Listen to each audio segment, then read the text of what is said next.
Welcome back, my nomads. Welcome back to the Bitcast.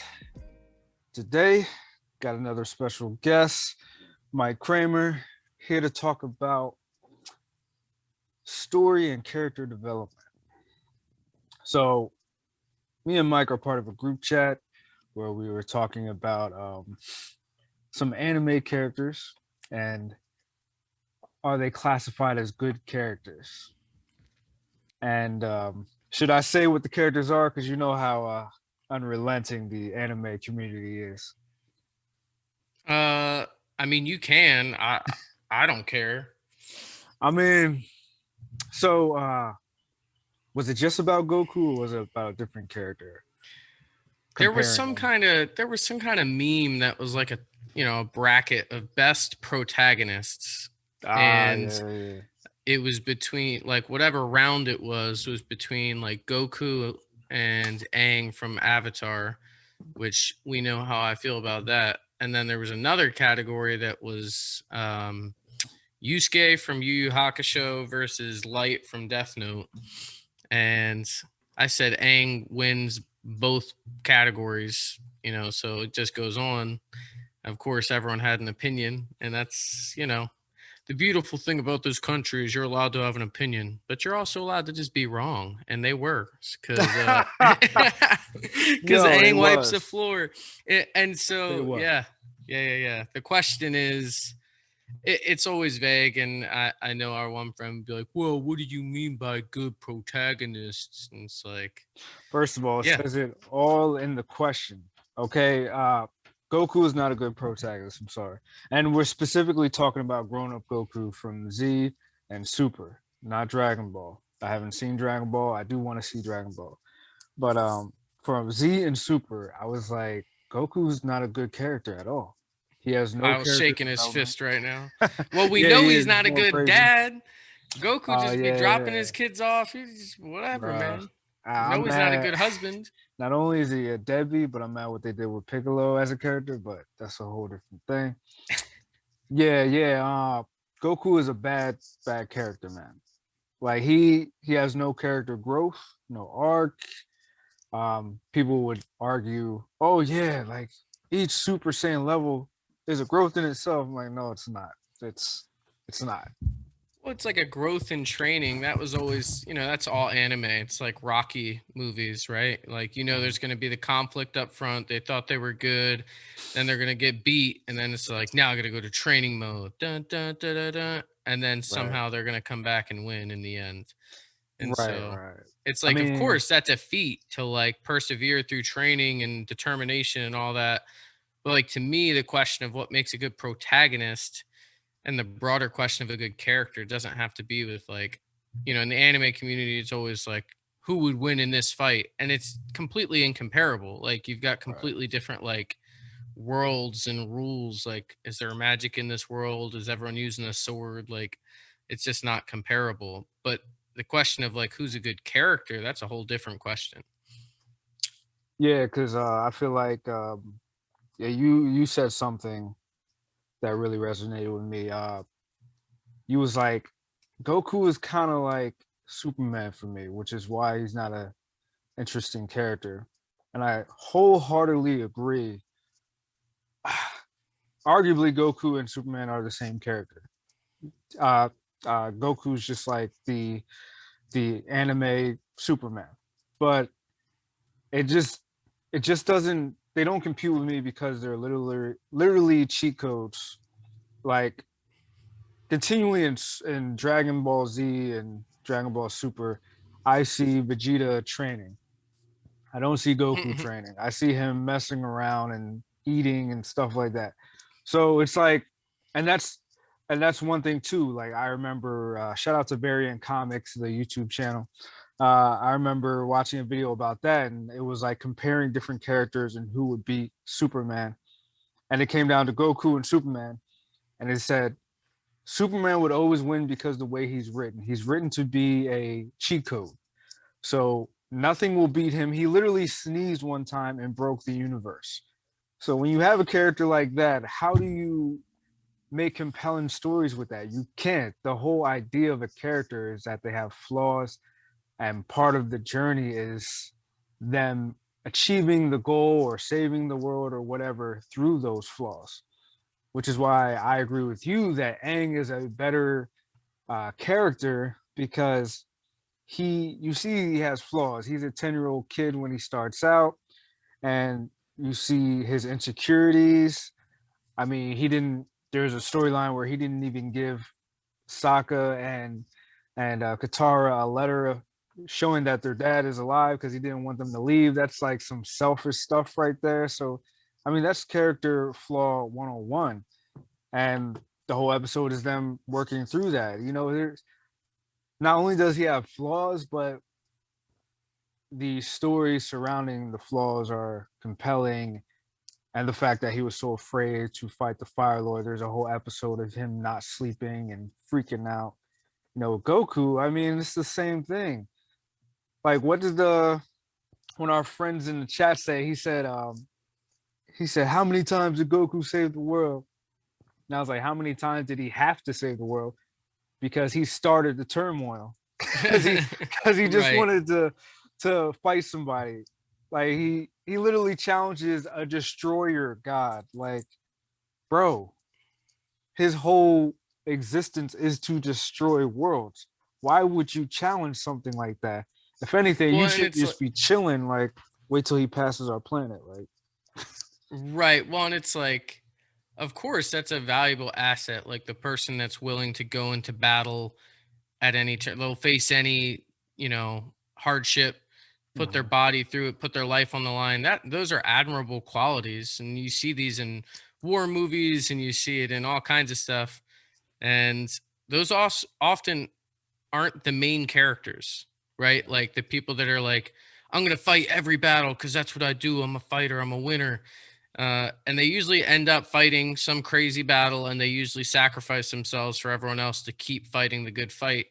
Um, but it's changed in anime, like Dragon Ball Z, where you can just bring people back to life. So it's like there's not really a sense of loss. Whereas in other stories, it's just an interesting situation where that is glorified as the primary, character. Because to me, like what makes a character compelling or a character valuable, there's always going to be the coolness factor, right? Like do I think this character is cool, whatever you define as cool. But then there's like the ability to see yourself in that character, right? Like I guess when you're younger, and this is like broader about all of the world, you just assume everyone thinks the same way. Everyone watches this show and you go, everyone likes this character the same. But I have a couple friends where like I would put most of the money I have on the line that I could guess their favorite character in just about everything that Same, they watch. And same. that's fine. Like if you know what you like, you know what you like. But to me, a compelling character is someone that you can see, like even if you're not, in the Dragon Ball Z universe or Avatar or Inception or whatever movie or story you want to get into, like it's the ability to parallel their experiences and struggles with your own, and that's what makes it compelling. When you see someone struggling with their sense of identity or struggling with their sense of duty or struggling with their sense um, of calling in like their friendships or relationships, like are you willing to sacrifice your one closest friend or companion for the fate of the world? Like those kinds of situations that sound dramatic, but you played out in your head, like, am I able to do that? It's easy to say logically, yes, that's the right decision. 7 billion people are more important than one. At the same time, if you answer the question that way on a psyche eval, it ain't gonna go well for you. So there's those kinds of tensions in characters where, you know, it's almost unfair to have the conversation about like which characters are best in different mediums, because something like anime compared to just like a 2-hour blockbuster film Oh yeah, that's a standalone, you got something yeah, like One Piece that's over 900 episodes going on 1,000. They've got so much time to develop character develop, to develop these characters and change their um personas almost, and you get to see them grow if you've got the patience. Or something like Game of Thrones, 5 written books, yeah, 8 yeah. plus seasons. Like you see characters that you love turn into people that you hate, and people that you hate turn into people you at least empathize with. And It makes you ask hard questions, and that is the valuable part of a character going through that journey, to me anyways. So Yeah, like, same, man. Especially with the stakes. Like you brought up stakes. I just watched the episode of Dragon Ball Super where Goku was like, "Man, we'll figure out a way to win. We always do." And Vegeta's like, "Yeah, but how many times do we die?" And came back. And to that point, like that's why I ultimately I was a huge fan of the show Supernatural. And oh ultimately yeah, that's yeah, yeah. why I stopped watching it because both Dean and I'm having a Sam. brain Sam, yeah, both Dean and Sam kept dying and coming back, and I'm like, there's no more stakes. Right. Like, what's the point? They're just gonna come back even if they die.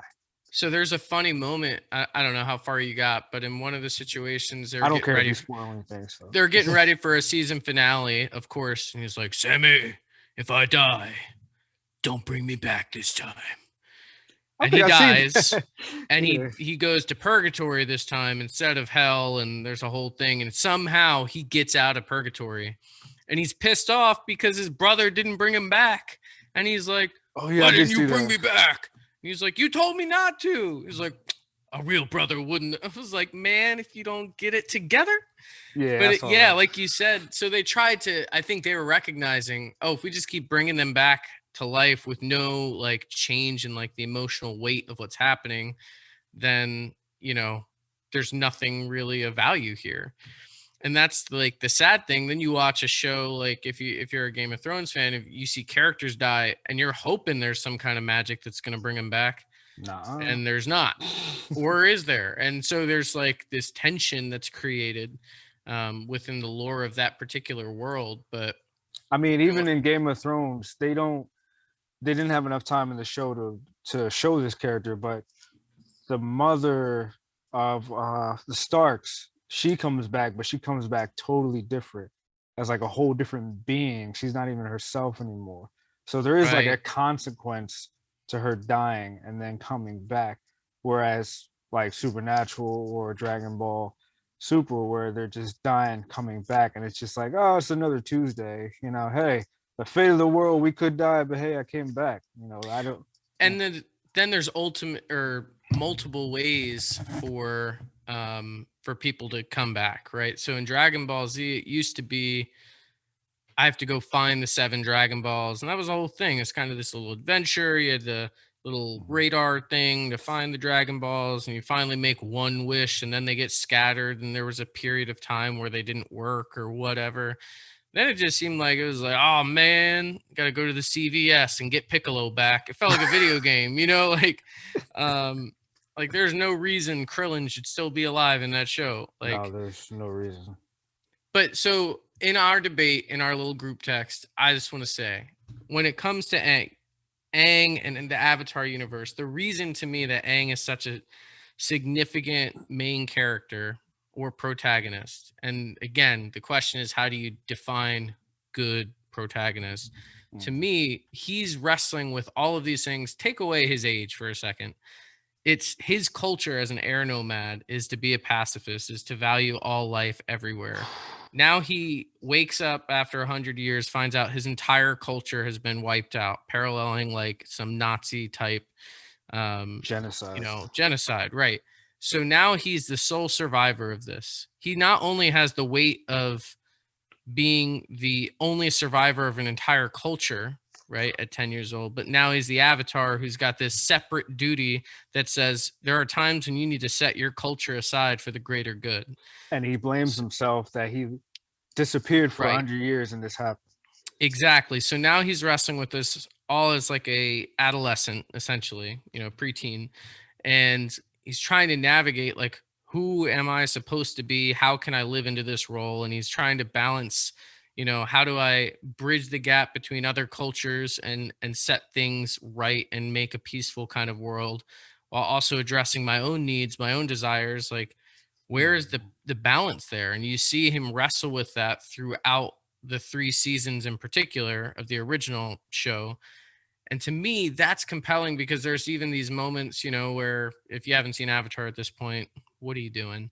For real, man. But What are he's you able to doing? talk with the past Avatar lives, and they all have their different personalities. Like they're the Avatar, I love but that they like episode. some are aggressive, some are wise, some are goofy. And he starts to ask them, like, because everyone's saying you got to kill the main antagonist. That's the only way to save the world is to kill this guy. Right. And he's like, but I'm a pacifist. Like, that is the most fundamental thing of my culture. And it's like, so he talks to one avatar, and they're like, well, I think you probably should kill him. I should have done that myself. He talks to another one who's like, I was a bad avatar. I probably shouldn't even give you advice. He talks Yeah. to another one, Kiyoshi, Yeah.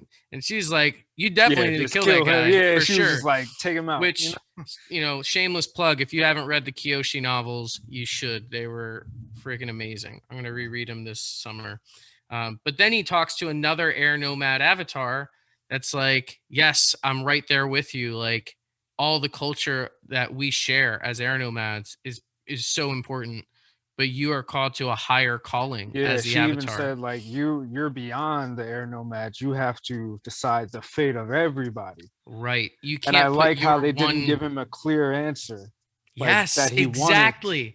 And then at 10 or 11, he's trying to navigate these things. And even when he goes buck wild and he's trying to kill the guy because he feels like that's what he's supposed to do, he can't.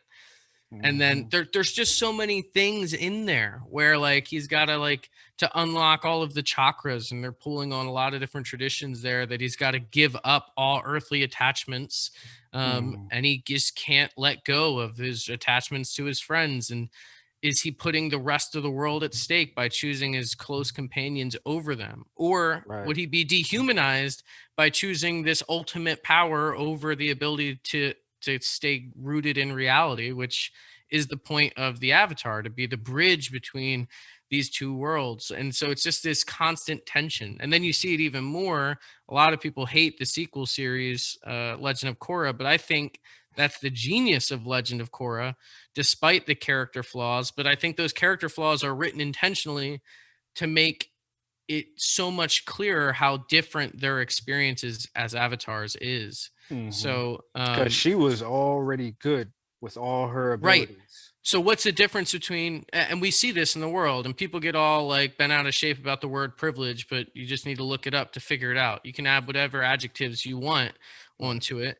But the difference between Cora's privilege, as she was figured out, she was the avatar really young. She had both parents in her house. She had like an entire world She had supporting her, formal training right? for each element. Element in the safety of her own homeland. She There didn't was even a have to whole secret travel. society of guards and everything just for her. Right. And then there's the tension of this secret society is now a public one. And did that weaken them? And as opposed to Aang being Yeah. by himself as a 10-year-old, literally just woke up one day and was like, I need to learn all this within a year Within and a save the year. world. And he had to Right. search There was for an his imminent masters. threat for Aang. There was no imminent threat for Korra. It just became kind of the, I've had everything since I was born, and I'm just living into the coolness factor. And we see this play itself out in the world. People are so bent out of shape about, oh, that Hollywood actor, they don't even count because, their parents were actors. Therefore, they had everything they ever needed. Well, they still have to learn the skills to be a good actor. Like, there Right. are definitely children of successful people that suck at what they do. The ones that don't suck had to learn how to not suck. And Right. that's like, we should affirm that. But it's a way different experience growing up in situation A as opposed to situation B. And again, I think that's where they really did a good job at writing characters in Avatar. Um, the surrounding characters in Legend of Korra, it's just different. But again, you look at some other anime, and there's always some kind of fate of the world thing going on. But you look at Mhm. something like Naruto, and it starts out as a bratty teenager, again growing up alone, and then he grows up and learn, because of growing up in loneliness, he learns how much he values companionship Yeah. with friends, with the village, with all this stuff. And he actually becomes the most responsible, most dependable, most loving person in the show. Yeah. But then you look at something like the other people from this bracket we were talking about, Yu Yu Hakusho. Yusuke is one of the coolest like Laid OG back. anime Yeah. characters ever, right? Just walks in the room, he's gonna fight anyone. He's probably gonna win. He's gonna Right. put his life on the line. And I don't want to take away from him. He develops as a character, like for Yeah. sure. At the end of the day, like the end of the series was basically him just going, yeah, I think it'd be pretty cool if we just kind of had a big fight to figure out who should be in charge. Like, what a simplistic mindset of who should rule the world, the strongest guy in the room, which, that again can slip into some pretty terrible, Leadership. long-term situations. But again, when he's a 17-year-old, that seems like a good idea. So hopefully the rest of us that aren't 17 anymore don't think that that's the best case scenario. Well, Again, hopefully. that's like, yeah, like I don't want to be like over, psychologizing anime characters, but to me, that's why it's a no-brainer about which of those characters had like a larger, development process or like a more complex development process as protagonists, as Yeah. opposed to just, yeah, I just went and I trained really hard for a couple months and then I fought the big battle. It's like, well, in Avatar, they're dealing with like cultural nuances and, trying to figure out how do you both like, there's this, Morality, ethics, yeah, there's this one of my values. favorite episodes, and this parallels Attack on Titan, which I'm not going to spoil for you, but there's all kinds of other places. It's the world. So there's an episode in Avatar, and the great thing about it, about Avatar, and I swear by it, I swear, is that it disguises itself as a children's show, right? Yep. But if there's powerful imagery, and this goes back to mythology, if the Yes. images are powerful enough, it doesn't matter how grotesque the scenes are, you can draw out of it the meaning. So there's this, it's a Serpent's Pass, Yeah. or Serpent's something to that Pass. effect. No, Serpent's Pass is the water episode. It's the one, the Death Valley or whatever. And they've got these two groups that are like these Oh. two families that hate each other, Oh yes. tribes, And and then they've they got to have get those. these Okay. tribes across. And so like two of the main characters go with one, or one goes with one goes with the other, and both of them have stories about why the other one wronged them Yep. 300 years ago, and why they deserve, to be compensated. And they both have versions of the same story, but they're telling it differently. And Mhm. then, in the end, Aang is going, we're never going to live if we don't work together. So he makes up a story that kind of appeases both groups. And Yeah. in the end, they're like, oh, wow, okay, yeah, let's work together and all be happy again. And they're like, wow, Aang, you remembered that? He's like, no, I just made it up. And at the end of the day, it's because they were fighting the battles of their great, great, great ancestors. Yeah. And it, when you're so far removed, it's no longer a question of who's right and who's wrong. It's why are we still fighting the same battle? Because we've trusted this story from this one vantage point for so long. And that's Yeah. deeply profound when you think of the history of the world, when you think And about what's the going on history. right now? Totally, in so many scenarios, and I don't even want to get into that because it's so Yeah. Yeah. complex. It's but too but the complex. idea right there, right, is what would happen if we stopped fighting the battles of our forefathers, and what we don't need to settle this in war. We can choose right now to stop this. That's the question, and that's Yeah. really And you're mad profound about something ultimately. that didn't affect you. Right. Like this was hundreds of years ago. Hmm. Specifically in the show, it happened 100 years ago. And he was just like, I just made up a story so they can get over themselves. Right. And no one knew, and they all benefited from it. So Exactly. that They raises a actually question. lived. Their lives were saved because of it. Yeah. So it raises the question, like, well, is lying okay then? Right. Now, as a child, you're going, if you watch Avatar as a kid, is lying okay then? You can laugh at it and it's got humor in it. But, as an adult, you go, wow, how many of the world's problems would be solved if we stopped fighting these same battles the same way? How many battles in religions? How many battles in marriages? Like, well, 7 years ago, you did this thing. Yeah, Hatfields and McCoy is like, oh, hundreds of years ago, your family like stepped on my land or something. It's Right, like, come on, right. man. And then Yeah. that's So, that that plays into what like one thing that really irks me is like a lot of times people will be like, "Oh, you watch anime or you watch anime, you cartoons," and, da, da, da. And I'm like, "All right, cool." And it's usually these are the people who usually got something to say who watch like Love and Hip Hop, Real Grey's Housewives, Anatomy, and Grey's Anatomy is another one or which something like that. And I'm like, all right, so I can go into Barnes. I always tell them this. I can go into Barnes and Nobles right now. Let's go to the philosophy section. We can. I can look. I can find a book that says the philosophy of Star Wars, the philosophy of Avatar, the philosophy of Iron Man. I can't find a book saying the philosophy of Love and Hip Hop or Housewives of Orange County or whatever.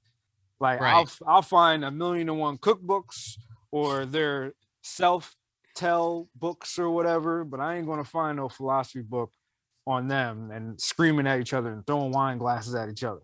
So Well, we talked about this on come the on. last episode I did with you about different mediums for storytelling, right? Can every Mhm. story be transferred from animation to live action, or from a book Nah. to a movie? And I think it's the same thing. I have no issue, and who am I to have an opinion? No one cares what Mike Kramer thinks, but if you like Love and Hip Hop, there's a reason that story is appealing to you. Maybe you like that kind of thing. If you like Grey's Anatomy, which is like a typical, soap opera, lots of drama, it's multi, people Yeah, die. Oh, we got to it write is them not a off. Oh, doctor they show. actually didn't die. They came back. Sometimes you want to watch or read or engage in a story that you can just mindlessly engage in. Like we talk about guilty Yes, pleasures and things like that, but like sometimes Transformer that movies. story is appealing to you in a given moment for whatever reason. And there could be like deep psychological, well, I always watched this with my best friend 20 years ago, whatever, Right. right? And that's totally fine. But the undergirding idea is that that story appeals to you. The big picture ideas in that story appeal to you. This character appeals to you. And the question is why? And I think what people get hung up on, and I get so frustrated with it too, is, oh, you like anime. And it's like, yeah, I understand why there's a stigma. Because let's be honest, there's some weird people that like anime. There's Absolutely. some weird We also need anime. to affirm, yeah, for sure. There's also some weird people that like Grey's Anatomy or whatever other daytime television you watch. There are some Right. weird people that all they do is watch the same thing. So is it the thing itself that's weird, or is it the person? Because to me, the There's still a format stigma of it on being, animation. Yeah. yeah, because, oh, you're watching cartoons, you must be a kid. And it's like, Right. well, And that's when again, I gotta go in my bag and I'm like, let me break you down for a second. is the story invalid because of the format? That is the undergirding question, right? So, Because I'm okay, sure oh, you you're saw a reading. Pixar movie not too long ago, but That's you got a right. problem with Exactly. anime? So we're Okay. okay with certain Disney style movies or DreamWorks, or Right. you go to books. Is all you read classical? Do you read Dostoevsky? Is that all you read? Do you Mm. read, some deep philosophy, or do you read children's books sometimes? Or did you read The Hunger Games, a young adult novel? Oh, so if you did, then you're implying, yeah, sometimes the story, it doesn't matter who it's marketed towards. If it's a significant story, that captivates you, that's all that matters. So we understand it with books. If we could translate it to television, we can translate it to movies. I don't understand why it's such a big leap to say animated things, whether they're cartoons or anime, which we're not going to get into that distinction because I know how you get all feisty about it. But I don't think No, I animation think it's anime. invalidates a story. Like there's this amazing movie that this is one at this point, CGI is so advanced. I cannot wait. They need to do it. And whatever. Maybe you need to do it, Nigel, but they need to make Treasure Planet into a live action movie. Oh, so you're I've like seen me. You believe Avengers. Treasure Planet is awesome because there's a bunch It of people who don't like it. I it's love it. because they're haters. Okay. Think about what's so cool about a movie like Treasure Planet. If you haven't seen it, go see it. It's I go see it. I amazing. mean, look it up. The soundtrack is great. Oh But yes. Oh man. Treasure Planet is, they take the format of Treasure Island, a classic book, and they translate it to space. It's the same kind of story, but they're adapting it, which is what we see in movies and books all the time. We're just using Yes. 10,000-year-old myths and How many retelling them as the times somebody's like, Avengers. "Oh, it's Shakespeare in space," or I mean, The Lion King is Shakespeare with talking lions. Come on. Right, right. But Treasure Planet, what a cool story, and what a cool animated movie. Is it Yes, only amazing. cool if it becomes live action? That seems really Nah, silly to me. Like, nah. It actually seems more childish to see the world in such black and white, no pun Mhm. intended, but black and white terms, as opposed to allowing yourself to just enjoy a story for the sake of it being a story, or Yep. enjoy a character that's captivating or compelling because it's a good character. Because there's some really badly written characters in movies, Yes. and we know when they're bad. You get annoyed when the one person comes in and you're like, that guy's going to be good at everything. There's nothing enjoyable about watching the main character that never struggles or never falls short or never loses a battle. Yes. Yes. It's not enjoyable. It's annoying. There's no stakes. Why am I even watching this? There's going to be no character development. They're going to win anyway. So what is the point of this? I need some character. I get criticized because I have this thing where I can't turn off my brain. So I'll be somebody be like, "Oh, you should watch this show," and I'll try it. I'm like, I couldn't get into it, man. There was no story. The main character was a moron who was just a very powerful person. They're like, "Oh man, you gotta turn your brain off, man." And I'm like, I mean, I could, but it's 2021. There's so much good stuff out here that's written well. Right. I might as well watch the good stuff than to just melt my brain, especially when I'm trying to do this kind of stuff. Shouldn't I Yeah. watch the good stuff instead of just turning off my brain to watch a bumbling idiot and everybody following this bumbling idiot who almost who they're in this end worlding situation because this idiot started it and now they have to finish it. They have to train harder to finish it, or quote unquote train harder. However, Goku gets stronger. He's a cheat I knew code. you were going to. Yeah, right. He's a Well, cheat code. yeah. And that's like, there's so many good stories out there. Like, obviously there's a lot of crap with Kevin Spacey as a human. So we set that aside for a moment. But House of Cards as a series, like, Amazing. you know, at least the first 3 to 4 seasons, like you couldn't take your eyes off it. First of all, they Yeah. were the first show that consistently like broke the fourth wall or whatever, and that was really interesting. They were also one of the first shows I saw that I ever remember doing, like it show them texting and it would put the text bubbles up on the screen, Yeah. which like they never say anything, but it was really well done. But what's so interesting from the get go, the first scene of that show is you recognize your root, like the main character is the antagonist. But Yes. then it starts to blur the lines between protagonist and antagonist I don't even because, think they hid that from jump. They was just like, yo, this guy is the bad yeah, guy. exactly. Because now his goal is to become president and to be a good president, right? Mhm. So he does things throughout the show. He does terrible things Terrible things. to get to a good position to accomplish something good. So it again, this is the human condition to ask the question, do the ends justify the means? So Hmm. the question as a citizen is, do you want a really moral president that is really bad at being a president? Or do you want a really immoral president that's good at being a president? That's kind of the question that some of this show like lifts up subliminally because he's doing bad things, and yet part of you is rooting for him to succeed throughout the show. Because you're like And then amazed at like how he's maneuvering through yeah, all this. You're like, what is going on here? right. And then you feel weird. You're like, maybe there's something wrong with me. And why am I rooting for this antagonist? Which Yeah. that's a compelling story to me. That's causing us to ask questions of ourselves, even if we can't articulate it. But that's not the same in every scenario. And I'm not saying like that's like the holy grail of character development or No. storytelling or whatever, but No. it's an example of how it's done well. Like in Yes. movies, they don't get enough credit for, they have to convince you that this character is worth, being inspired by or following in 2 hours or less. And then they also have to compel you to believe that their story makes sense. Right. So, like, Right. take a movie like Inception, which is, up there as one of my favorites, but you're just kind of like introduced to this bizarre world and you've got the main character, Cobb, but you're learning retroactively about the character, which is really Yeah. interesting. You Right. feel So, for him. You learn over time, step by step. Oh, he's mhm, trying to get back to his kids. Oh, the reason he can't get back to his kids is because he was framed for something. Oh, he was framed by his wife. Oh, like you're just like, Give me more. Like you giving me little crumbs. Keep giving me more. And that Right. character development is great because he struggles. The reason his wife did what she did is because he did Inception to her. He made a mistake. He So was the fact that he experimenting has with to do stuff. another Right. Inception to get to his kids, that's a great character arc right there. Totally. There's a line. How relatable is it, right? Like, think about the person that's lost so much and, all these kinds of things. He's scarred. He's trying to be a good father from afar. But there's a line from Joseph Gordon Levitt's character, and he's talking to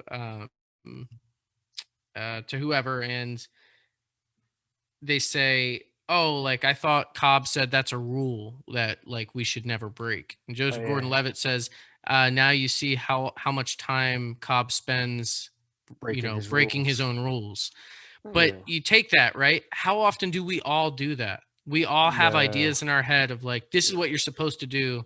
Do what I say, and then you break your own rule, and people call you out on it. You're like, yeah, but I know how to break the rule. I Right. know when the rule doesn't apply. I know, like, that's a human experience that we all share. And that's what makes his character compelling because you can see a guy with everything to lose in this scenario, Yeah, and that's and and staying on Christopher Nolan, like Inception had a great character. Cobb, he's a great character. I like his art.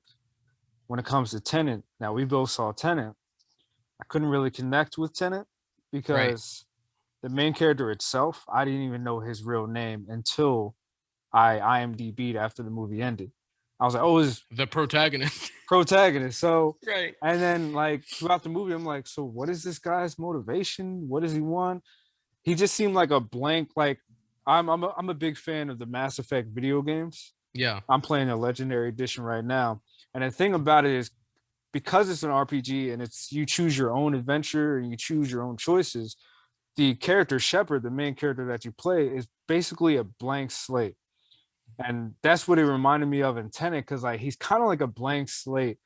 He seemed like a tool that was used just so the story could go along. It was like, all right, he was on this mission in the opening, and then he got captured. Oh, it was a test, and so now we need you to do this since you passed the test. And it's like, so what is his motivations? What does he care about? What's Right. going on? And then at some point, it seemed like Robert Pattinson was supposed to be the guy that we're supposed to identify with, but we don't know anything about him either. I'm like, I can't connect with any of these characters. What is going Yeah. on? And I think that was a product more of Nolan's storytelling tactic in Tenet. So I think it was an enjoyable movie like to watch. Like cinematically there's a lot going on, but it was confusing. Like I remember being confused when I saw Inception the first time because you're learning in real time, right? But Right. there was enough like to sink your teeth into that it made sense as it went on. In Tenet, you're kind of like the whole like time going backwards and forwards, and then it really is calling into question like, all right, what came first, chicken or the egg? And I don't want to spoil too much, but well, I won't spoil I anything. was just But thinking about that the other day. I'm like, how is this even possible? Or is life right, itself just a constant loop?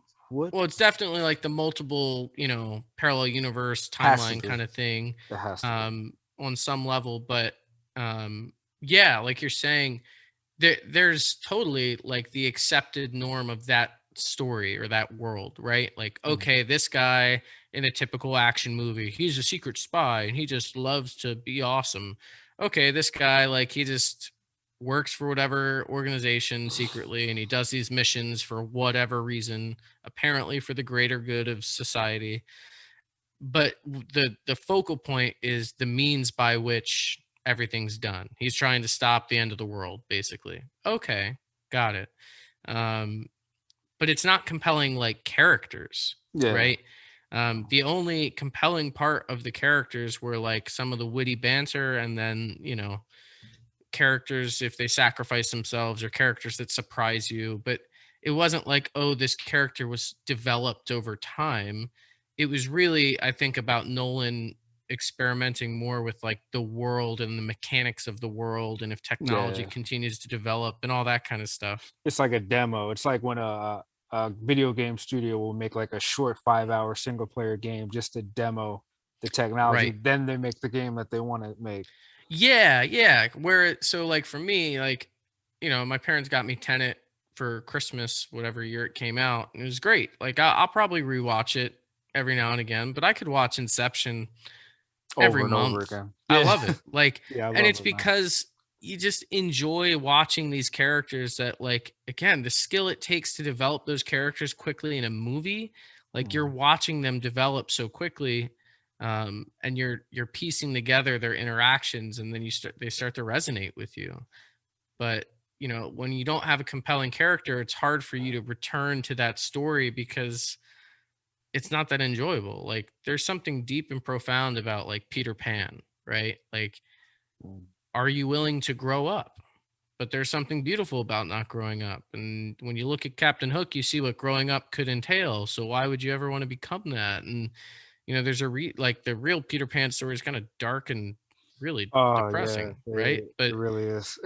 there's a lot there though, and that's why as a cartoon at Disney, it's like, yeah, kids like this movie, but there's profound, concepts and ideas about life and what's valuable that we are working out subconsciously as we watch the movie. You're asking yourself the question, well, would I go with Wendy, or would I stay, with the Lost Boys, or those kinds of things. And I was Yeah, reading something somewhere at some point, or maybe I was talking to someone, maybe it was you, I don't know.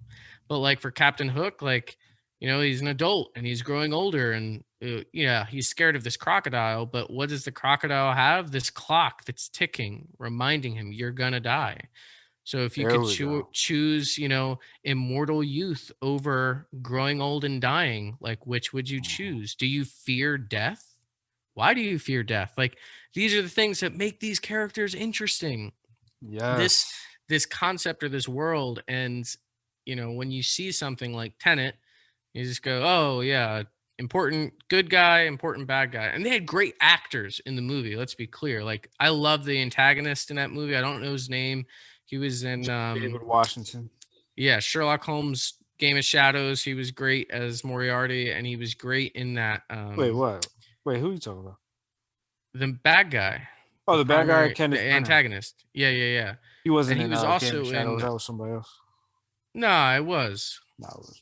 Check Fight it. me, Nigel. We'll Check it. fact check after this. Check But it. he was also in or Kenneth maybe I'm Branagh. just mixing up the two act. Well, someone, whoever it was that I'm thinking of, was also in Chernobyl, and Oh, I it didn't was watch that. amazing. It was a hard show to watch, let me tell you. But Hmm. great actors, but sometimes the characters that are written aren't that great, right? Hmm. So, I mean, I Yeah, because with like Inception has a group of people. There's an ensemble cast, but because of the way they were written, you kind of knew who they were as characters, even if you didn't know their backstories. right, Like Arthur, Joseph Gordon-Levitt's character, he's more of the straight man. He's more of, I get the job done, we do it this way. Cobb is the main protagonist, and he has compelling reasons why he breaks his own rules and what he does. You get to know these characters through their dialogue and through their actions. Whereas Tenet, I feel like Tenet, the characters are just like tools and pawns, and they're a means for the story to keep going.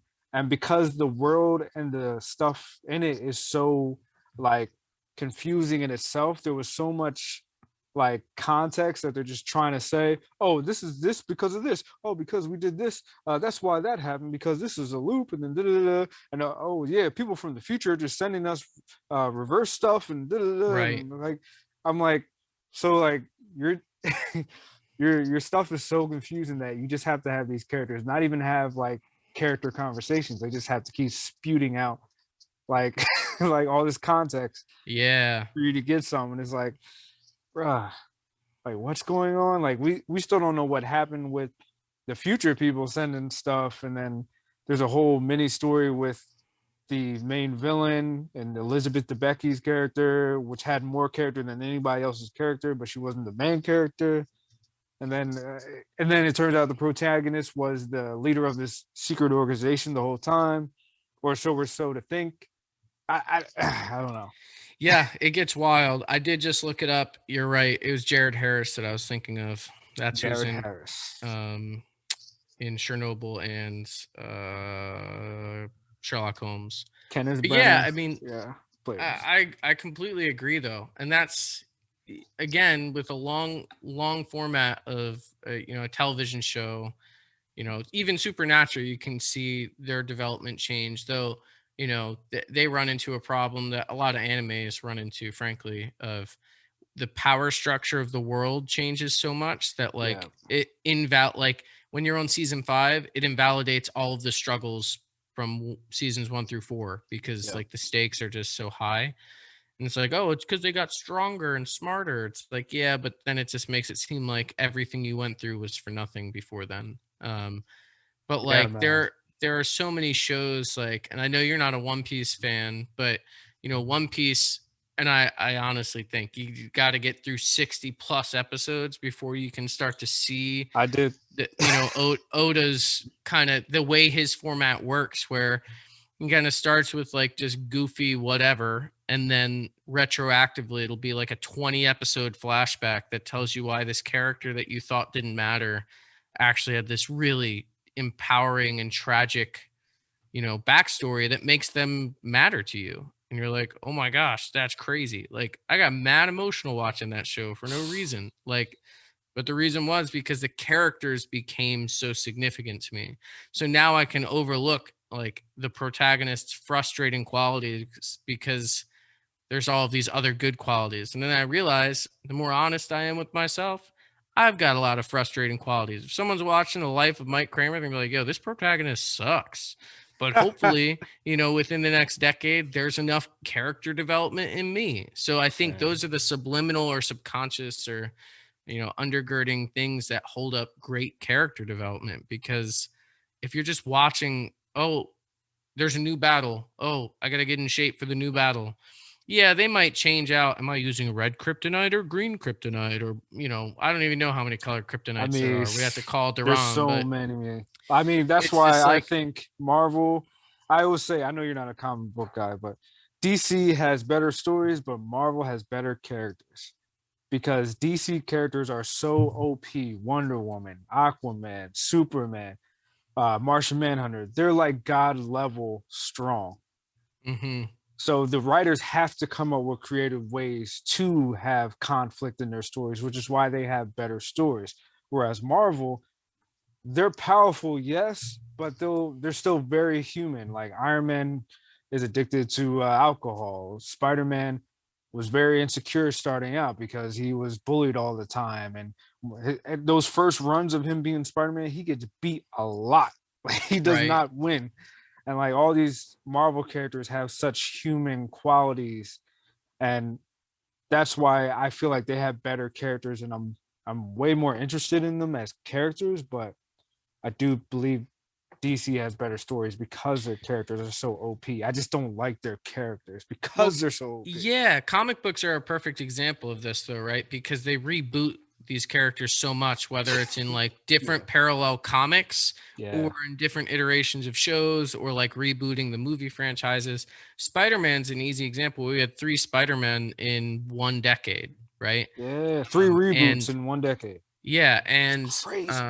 which it really is crazy, and I that just shows corporate greed with Sony and Fox and whoever. But you get to see 3 very different kinds of iterations. Like Andrew Garfield's Spider-Man, like showed you that snarky Spider-Man from the comics that like really Yes. gave you that cool like, oh, he's kind of got some suaveness to him. But then Yeah. also like they didn't really sell that he was the dorky kid at school. They're like, Nah, "Oh, he was look, give too him a cool. camera and glasses." I'm like, "He just looks like a ripped hipster. I don't know what to tell Yeah, you." Like that's in right now. So, yeah. whereas He was Tobey kind of Maguire, I emo-ish. felt like was a more complete Spider-Man in he showed the dorkiness and then like, okay, now I'm strong, but well, I wouldn't say complete. I Nah, take that nah, back. nah, That's what nah, I nah. grew up with I'm gonna as a break it kid. down. Tobey Okay, Maguire was go a for it. great Peter Parker. Andrew Garfield was a great Spider-Man. And then Tom Holland is the best of both worlds. He's a great Yeah, yeah, Spider-Man and he's a great Peter Parker. yeah. And I think that's a good way of putting it because and it's the same thing when you think of the Batmans, right? Who's been a good So Bruce many. Wayne, who's been a good Batman and Right. who Who just like suck. actually shows human human emotion. Um but again, it's because how we tell these stories with these characters matter. Like, I don't understand why the Andrew Garfield movies happened the way they did. The CGI was so bad on those villains. It was a real shame because I was excited to see like some They new were rushed, villains. man. It was But definitely like you said, greed. Those movies were rushed, and they yeah, just tried to do that was after the Dark Knight came out, and then every studio wanted to do like the realistic dark version of their characters, and so Spider-Man got the which was dark so humor. dumb I because remember the Spider-Man first 1 and 2 were so good they with were so Green good Goblin and with Doc Tobey Ock. Maguire. Yeah, man. Yeah. The Sam And Raimi movies were so good. And then okay, I remember well, the the amazing first two. well, yeah, yeah. We know the third one. Well, the I remember that campaign too. The first poster that came out for the Amazing Spider-Man, the Andrew Mhm. Garfield Spider-Man, was him in the Spider-Man costume with his head down. He had scars and blood, and his costume was ripped up. I was like, oh, here we go. The studio, another studio trying to go with the dark, realistic route, and I'm like, dude, he's a Spider-Man. You can't do that with Spider-Man. You can do it Right. with Batman because he's basically a SWAT guy with a cape on. You can't do that with Spider-Man. Now, So I think it's interesting what Marvel did, and some of it was because of the contracting stuff. I think it worked out for them in the end, though. They were able to skip the origin story altogether with introducing Spider-Man to their universe. Hey, buddy. Um, yeah, now Marvel, we know that's really an alien, not a cat. I Um, know, right? but I thought that was really helpful because it's like, okay, now we can actually establish this. I'm tired of hearing about Uncle Ben and like, Yeah, I responsibility don't and need to see him like, die again. yeah, like that's just so sad and like just a little bit too much to see three times in a decade. So they actually got to like skip ahead to some other things, which I thought opened up more doors. But one of the biggest issues with Mhm. comic book stuff is, again, once you establish the Avengers, you've kind of created a situation where you don't know where to end because now like Spider-Man doing stuff in New York City doesn't really make sense when there's a big threat. And I didn't see the last Spider-Man, but I think the way they like established it was Nick Fury's like all the other Avengers are busy, like Yeah, something like that. Marvel keeps running into that issue. People are like, "Where was Iron Man during this? Where was the Hulk during this?" And then Marvel's always got to be like, "Oh, such and such reveals why the Avengers couldn't help them this guy during this," and it's like, And I get it. There's other simultaneous problems in the world. And that, but again, in the Avengers, again, if you haven't seen it at this point, what are you doing? "What are you But doing with when this?" Captain Marvel shows up and almost like 1v1s Thanos, And they're then like, she "Where doesn't. have you been?" There's other problems in the universe that need my attention. I'm like, Thanos was literally about to wipe out half the The whole universe, universe. not just Earth, the whole thing.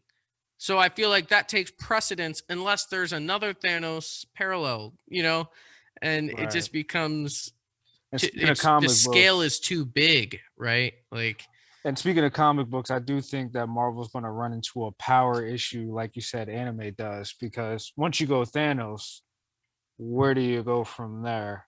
right.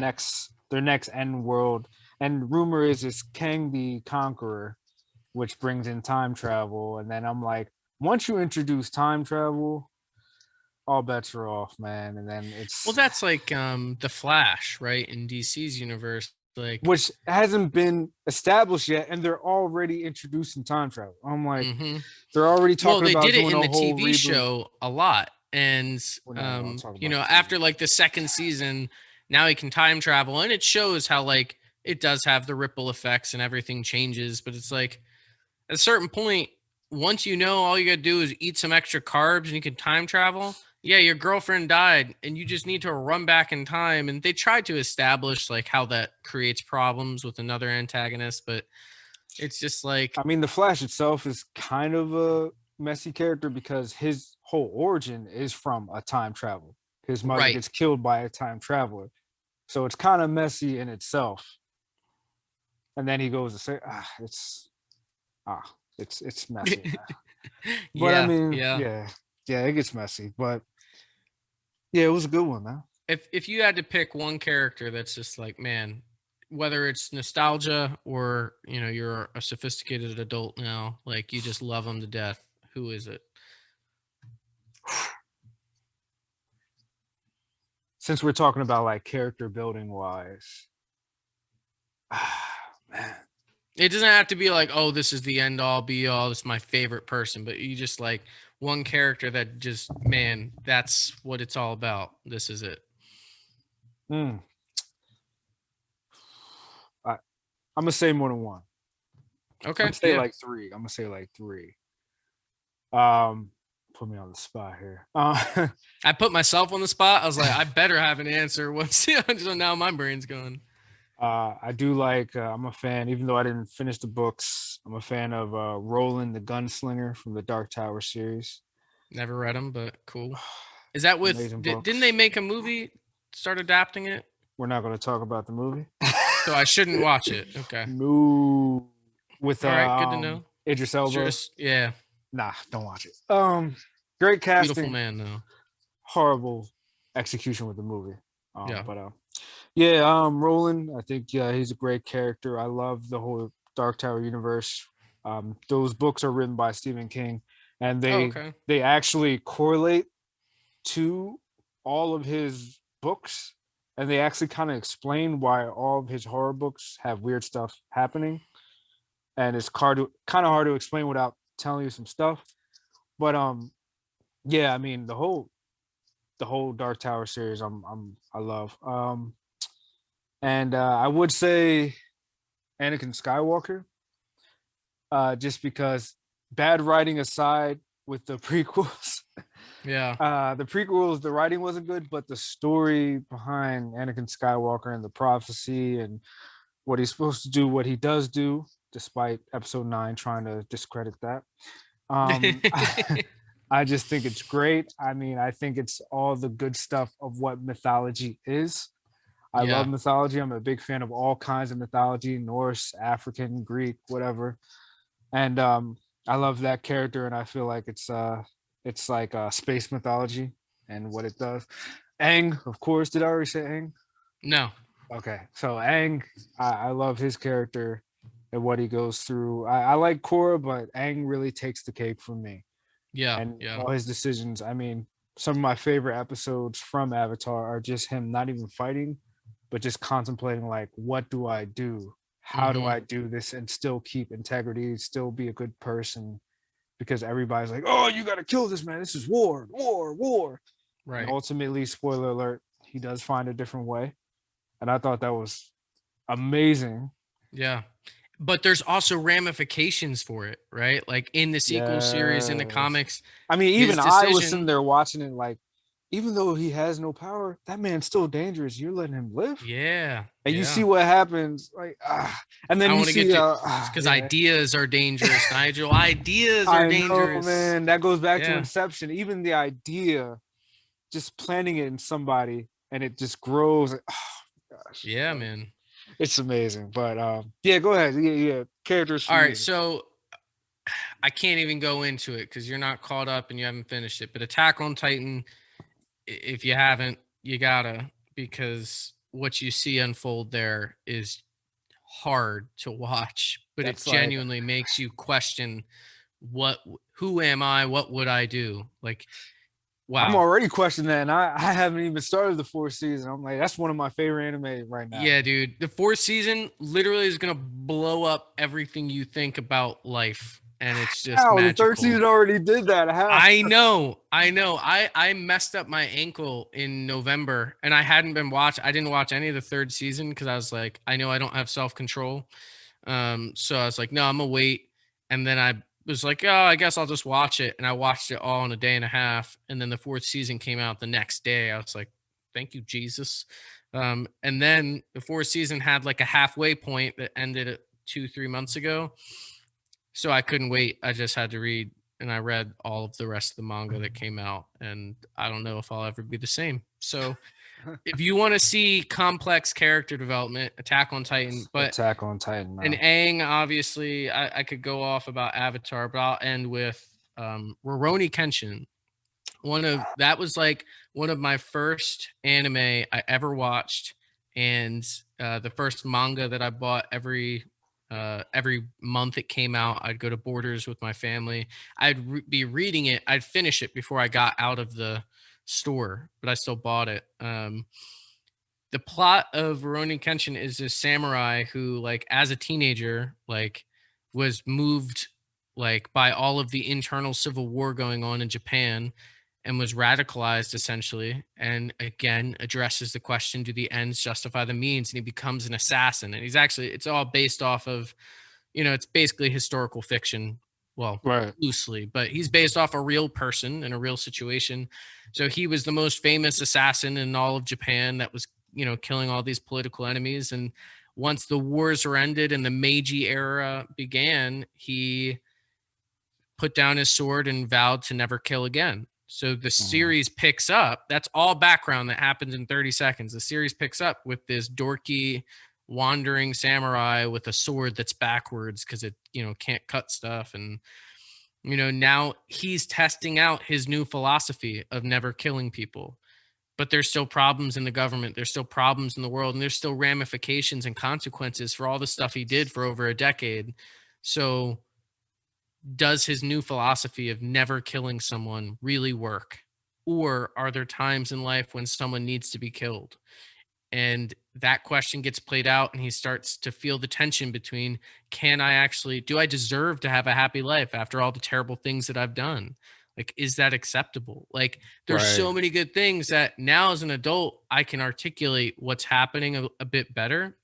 But as a kid, I was just captivated by, oh my gosh, like this guy's amazing, but he used to be this terrible person, but now he's this great person, but he only did the terrible things because he thought he was doing the right thing. And that's all of us. We do terrible things because we think it's okay, right? We think it makes sense. So characters, man, that's what it's about. Yeah. That's a good Yeah, story. definitely, man. I will say, um, for those out there interested, the Dark Tower series, even though it kind of explains why all this crazy stuff in Stephen King's universe happened, you don't have to know any of his stories to read that series. It's a great series, and the main character, he's so compelling because he's not necessarily a good guy, he's not necessarily a bad guy. He's just a guy who acts because he has one goal, and you find out he's just obsessed with his goal, so he'll do almost anything to get it, even though there are people who depend on it. So I just love it.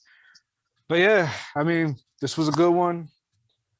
Thanks for Great tuning talking with you. in. Yeah, man, always, man. Well, that was another good one, my nomads. I just had a brain fart, but that was another one, my nomads. Peace, be good, be creative.